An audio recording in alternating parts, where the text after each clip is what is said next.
दोस्तों, भारत प्राचीन काल से ही देवताओं और ऋषि मुनियों का देश रहा है। प्राचीन काल से ही भारत में होने वाले सभी कार्य प्रारंभ करने से पहले ईश्वर की स्तुति की जाती है। लोगों का मानना है कि कोई भी अटका हुआ कार्य ईश्वर की प्रार्थना करने से ही पूरा हो जाता है। ऐसी लोगों की आस्था है। भारत के कोने कोने में ऐसे कई रिलीजियस डेस्टिनेशंस हैं जिनके इतिहास की एक अलग ही कहानी है। यहाँ हर उम्र के लोगों के देखने और घूमने के लिए बहुत कुछ है। भारत में कुछ तीर्थ स्थल ऐसे भी हैं जो विदेशों से आने वाले लोगों को भी अपनी ओर खींचते हैं। अगर आप या आपका परिवार धार्मिक स्थलों पर जाने को इच्छुक है तो ये सबसे अच्छा समय साबित हो सकता है।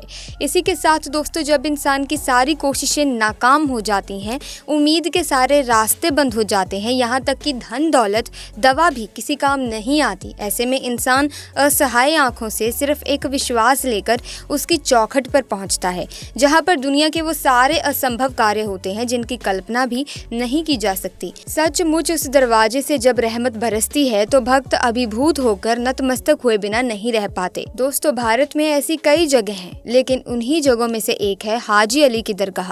मुंबई की हाजी अली दरगाह बहुत ही ज्यादा चमत्कारिक है। कहा जाता है कि अगर कोई सच्चे मन से यहाँ मन्नत मांगता है तो उसकी इच्छा जरूर पूरी होती है। दोस्तों, आज हम बात करेंगे कि आखिर क्यों नहीं डूबती समुद्र में हाजी अली दरगाह। दुनिया की सबसे रहस्यमय और चमत्कारिक जगहों में से एक है हाजी अली की दरगाह। दोस्तों, ये एक ऐसी दरगाह है जिसमें इतनी ताकत है कि समुद्र की तेज लहरें भी इसको छू नहीं पाती, चाहे सुनामी आए या बाढ़।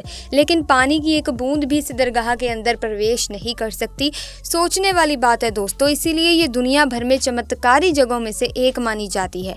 तभी तो समुद्र के बीचों बीच बनी ये दरगाह सदियों से वैसी की वैसी ही है।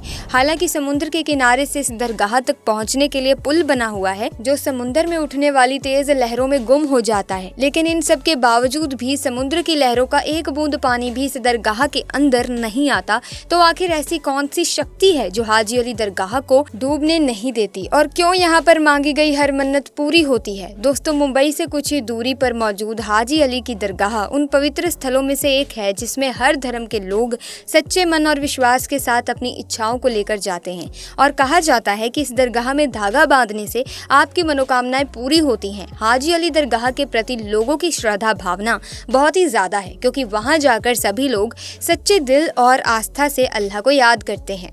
दोस्तों, साल 1431 में बनी इस दरगाह में इस्लामिक सभ्यता का अद्भुत नज़ारा देखने को मिलता है।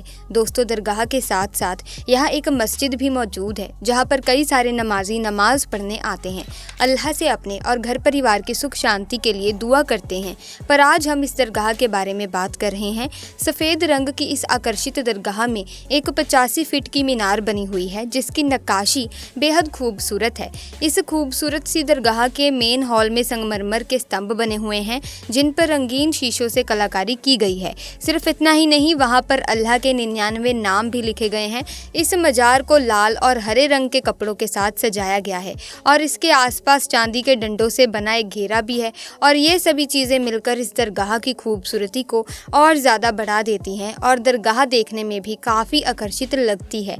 हाजी अली की दरगाह समुद्र के बीचों बीच बनी है, जहाँ जाने के लिए आपको खतरनाक रास्ते से गुजरना पड़ता है। असल में दोस्तों, यहाँ जाने के लिए एक पुल बना हुआ है जिसके दोनों तरफ से समुद्र की लहरें लगातार अपना आतंक दिखाती रहती हैं और जब तूफान आता है तो पूरा का पूरा पुल लहरों के बीच समा जाता है, या फिर कहिए कि पानी में ऐसे गायब हो जाता है कि दिखता ही नहीं है। इस बीच अगर कोई पुल में खड़ा हो तो उसे समुद्र अपने आगोश में ले लेता है, पर समुद्र चाहे कितना भी आतंक क्यों ना दिखा ले, ये दरगाह कभी नहीं डूबती। इस दरगाह की इन्हीं चमत्कारिक शक्तियों की वजह से ही दूर दूर से लोग यहाँ पर अपनी मनोकामनाएं पूरी करने आते हैं, फिर चाहे वो नॉर्मल बंदा हो या फिर महंगी महंगी गाड़ियों में घूमने वाला सेलिब्रिटी। और यहाँ पर जाति और धर्म का कोई भेदभाव नहीं किया जाता। सभी धर्मों के लोग यहाँ पर आकर अपना माथा टेक सकते हैं। बड़ी बात तो यह है कि यहाँ हर साल लाखों की तादाद में श्रद्धालु आते हैं और फिर चाहे जैसी मर्जी परिस्थिति हो, हाजी अली में अल्लाह के दर्शन किए बिना नहीं जाते। श्रद्धालुओं की अपने प्रति श्रद्धा देख अल्लाह भी उन्हें हर परिस्थिति से बचाते हैं और उन्हें किसी भी तरह का नुकसान होने नहीं देते और अपने बंदों की मदद करने के लिए हमेशा तैयार रहते हैं। इसके साथ ही दोस्तों बताया जाता है कि हाजी अली एक बहुत ही समृद्ध परिवार से ताल्लुक़ रखते थे और एक बार जब हाजी अली उज्बेकिस्तान के रेगिस्तान इलाके में नमाज पढ़ रहे थे तभी उनके पास से रोते हुए एक महिला गुजरी। हाजी अली ने जब उस महिला से उसके रोने का कारण पूछा तो उस महिला ने बताया कि वो तेल खरीदने गई थी, लेकिन वापस आते वक्त उसके हाथ से तेल का बर्तन गिर गया और पूरा तेल बर्बाद हो गया। अब वो जब घर वापस जाएगी तो उसका पति उसको मारेगा। वो महिला बहुत ही डरी हुई थी। महिला की ये सारी बातें सुनकर हाजी अली को महिला पर दया आ गई और उसे चुप रहने के लिए कहा और उन्होंने कहा कि मुझे उस जगह पर ले चलो जहाँ पर तुम्हारे बर्तन से तेल गिरा था। वो महिला हाजी अली को अपने साथ उस जगह पर ले गई। वहाँ पहुँचते ही हाजी अली ने ज़मीन पर एक अंगूठा गाड़ दिया और कहा जाता है कि जैसे ही हाजी अली ने उस जगह से अपना अंगूठा निकाला वहाँ से तेल का फव्वारा बहने लगा, जिसे देखकर महिला इतनी खुश हो गई कि उसको अपनी आंखों पर विश्वास नहीं हो रहा था और उसने तुरंत गिरते हुए तेल से अपने बर्तन को भरना शुरू कर दिया।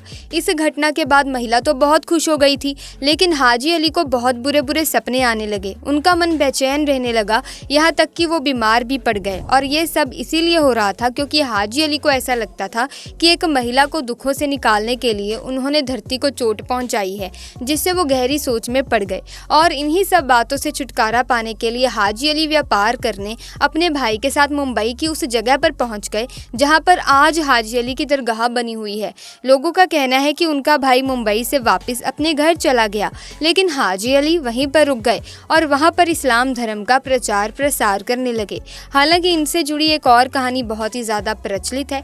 कहा जाता है कि हाजी अली ने मक्का की यात्रा के दौरान अपनी पूरी दौलत गरीबों और ज़रूरतमंदों को दान कर दी थी, लेकिन उसी यात्रा के दौरान इनकी मौत भी हो गई। ये बात बहुत ही ज़्यादा प्रचलित है कि उनकी इच्छा थी कि मौत के बाद उनके शरीर को एक ताबूत में रखकर बहा दिया जाए और ठीक ऐसा ही किया गया। पर सबसे ज़्यादा हैरान करने वाली चीज़ तो ये थी कि जब उनका ताबूत पानी में बढ़ाया गया तो आप ये सुनकर हैरान हो जाएंगे कि वो ताबूत बिना डूबे समुद्र के साथ बहते बहते मुंबई आ पहुंचा और उस ताबूत के अंदर एक बूंद पानी भी नहीं गया। इस चमत्कारी घटना को देखने के बाद लोगों को ये विश्वास हो गया कि इनमें कोई ना कोई असामान्य शक्तियां मौजूद हैं। ताबूत में मौजूद शव किसी साधारण मनुष्य का शव नहीं हो सकता, इसीलिए मुंबई में हाजी अली दरगाह का निर्माण किया गया और शायद इसीलिए हाजी अली दरगाह को समुद्र का पानी छू भी नहीं पाता। हाजी अली की दरगाह मुंबई तट पर बने एक छोटे से टापू पर बनी है।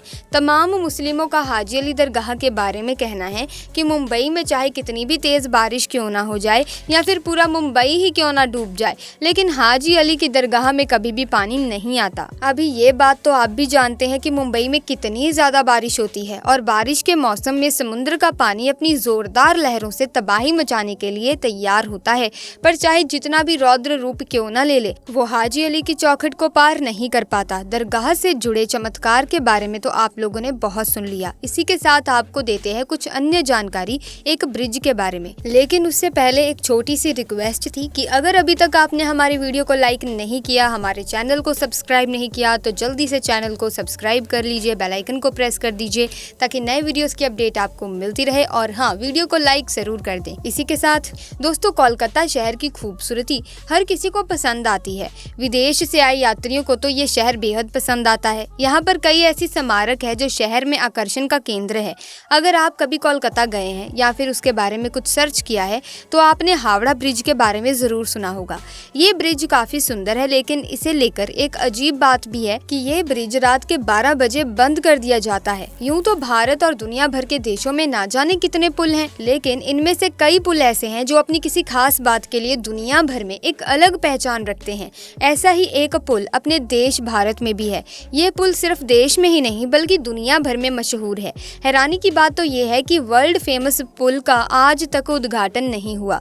इस पुल से जुड़ी कई रोचक बातें हैं। दोस्तों, जब भी भारत में इंजीनियर्स के कारनामों की बात आती है तो उसमें हावड़ा ब्रिज का नाम ना आए ऐसा हो नहीं सकता। और अगर किसी फिल्म में कलकत्ता का सीन दिखाना हो तो ऐसा भी नहीं हो सकता कि जिसमें हावड़ा ब्रिज का शॉट या सीन ना हो, चाहे वो पीकू हो या फिर गुंडे। यानी अगर कहें तो ये हावड़ा ब्रिज ही है जिसके लिए कोलकाता अपनी मिठाइयों से भी ज़्यादा फेमस है।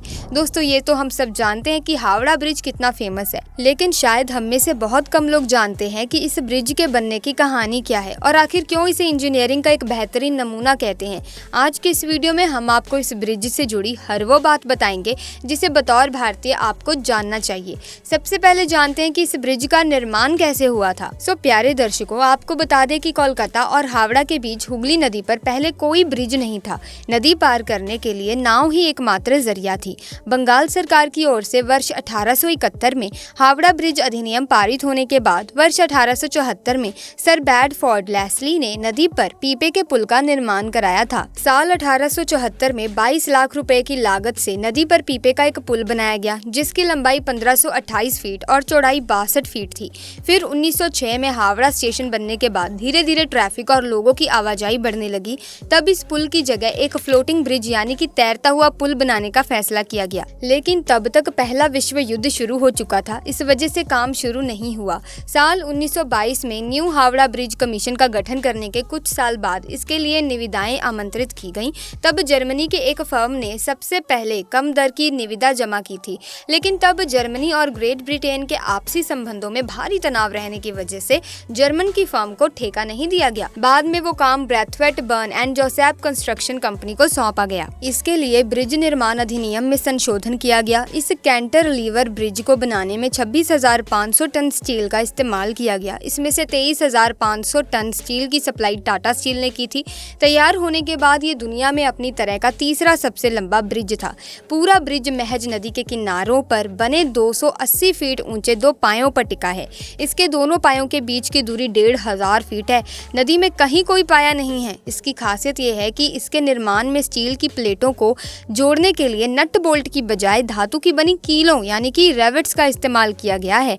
द्वितीय विश्व युद्ध के दौरान जापानी सेना ने इस ब्रिज को नष्ट करने के लिए भारी बमबारी की थी, लेकिन संयोग से ब्रिज को कोई नुकसान नहीं पहुंचा। अब इससे रोजाना लगभग 1.25 लाख वाहन और 5 लाख से ज्यादा पैदल यात्री गुजरते हैं। ब्रिज बनने के बाद इस पर पहली बार एक ट्रेन गुजरी थी, लेकिन वर्ष 1993 में ट्रैफिक काफी बढ़ जाने के बाद ब्रिज पर ट्रेन की आवाजाही बंद कर दी गई थी। आइए अब जानते हैं कि इस ब्रिज के बारे में और ज्यादा विस्तार से। दोस्तों, कोलकाता का हावड़ा ब्रिज एक कैंटिलीवर ब्रिज है जो पश्चिम बंगाल में हुगली नदी पर बना हुआ है। हावड़ा ब्रिज को हर रात 12 बजे कुछ समय के लिए बंद कर दिया जाता है। दरअसल वहां के आसपास के लोगों का मानना है कि रात के 12 बजे ब्रिज के टूटने का खतरा बढ़ जाता है। अब सवाल है कि आखिर ऐसा क्यों? क्या सच में इस बात में सच्चाई है? आइए जवाब जानते हैं। इस पुल को बनाने वाले इंजीनियर्स ने कहा था कि खंबे अगर कभी भी गिरेंगे तो 12 बजे ही गिरेंगे। ऐसा इंजीनियर्स ने पुल के बन जाने के बाद कहा था। यह मिथक पूरे विश्व में काफी प्रचलित है। अगर आप कोलकाता जाते हैं तो आपको वहां पर भी ये सुनने के लिए मिल जाएगा। इसी के साथ रिपोर्ट के अनुसार 19वीं सदी के आखिरी दशकों में ब्रिटिश इंडिया सरकार ने कोलकाता और हावड़ा के बीच बहने वाली हुगली नदी पर एक तैरता हुआ पुल बनाने की योजना बनाई थी। दरअसल उस दौर में हुगली नदी में रोजाना कई जहाज आते जाते थे और खंभों वाला पुल इन जहाजों की आवाजाही में रुकावट पैदा कर सकता था। इसीलिए 1871 में हावड़ा ब्रिज एक्ट को पास किया गया। बता दें कि हावड़ा ब्रिज का निर्माण कार्य साल 1936 में शुरू हुआ और 1942 में पूरा हुआ। उसके बाद 3 फरवरी 1943 को आम जनता ने इसका इस्तेमाल करना शुरू कर दिया। उस समय ये दुनिया में अपनी तरह का तीसरा सबसे लंबा ब्रिज था। कवि गुरु रविंद्रनाथ के नाम पर साल 1965 में इसका नाम रविंद्र सेतु रखा गया। इसी के साथ हावड़ा ब्रिज की एक खास बात ये भी है दोस्तों कि इसके निर्माण में स्टील की प्लेटों को जोड़ने के लिए नट बोल्ट नहीं बल्कि धातु की बनी कीलों का इस्तेमाल किया गया था। साल 2011 में एक रिपोर्ट में सामने आया कि तंबाकू थूकने की वजह से ब्रिज के पायों की मोटाई कम हो रही है, जिसके बाद पुल की सुरक्षा के लिए इसके स्टील के पायों को नीचे से फाइबर ग्लास से ढक दिया गया, जिसमें करीब 20 लाख रुपए खर्च हुए। प्यारे दोस्तों, आज के इस वीडियो में हमने बहुत ही रोचक बातों के बारे में जाना। हमने सबसे पहले जाना हाजी अली दरगाह के बारे में कि आखिर हाजी अली दरगाह के अंदर समुद्र का पानी क्यों नहीं जाता, क्योंकि वास्तव में हमें पता है कि वो समुद्र के बीचों बीच बना है, लेकिन फिर भी उस दरगाह में पानी की बूंद नहीं जाती। इस रहस्य से पर्दा उठाते हुए फिर हमने बात की हावड़ा ब्रिज के बारे में। हावड़ा ब्रिज के बारे में बहुत से लोगों से ये सुना गया था कि 12 बजे के बाद ये पुल बंद हो जाता है या बंद कर दिया जाता है, तो उसका खुलासा भी हमने किया। ऐसे में अब आप किस चीज के रहस्य के बारे में जानना चाहते हैं, आप हमें कमेंट सेक्शन में जरूर बताइए। बताना, हम उस पर भी एक वीडियो बनाएंगे और आपकी खिदमत में हाजिर होंगे। देखा जाए तो दोस्तों, ये दुनिया बहुत ही रहस्यमय तरीके से चलती है। बहुत सी ऐसे रहस्य हैं जो अनसुलझे हैं, क्योंकि उनके बारे में ज़्यादा बात नहीं की जाती। अगर बात की जाती है तो बहुत सारी अफवाहें सुनने को मिल जाती है, जिसकी वजह से हम जो रियल फैक्ट है वो जान नहीं पाते।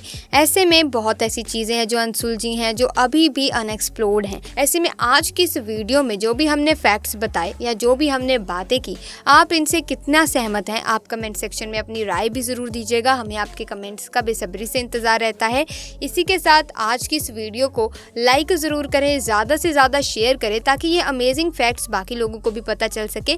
और इसी तरह के और अमेजिंग फैक्ट्स जानने के लिए हमारे साथ जुड़ जाएं, यानी कि हमारे चैनल को सब्सक्राइब करके बेल आइकन को प्रेस कर दें, ताकि आने वाली तमाम नए वीडियोस की अपडेट आपको समय समय पर मिलती रहे। हम जल्दी मिलेंगे आपसे एक नई वीडियो में, तब तक के लिए हमें दीजिए इजाज़त। आपका बहुत बहुत धन्यवाद।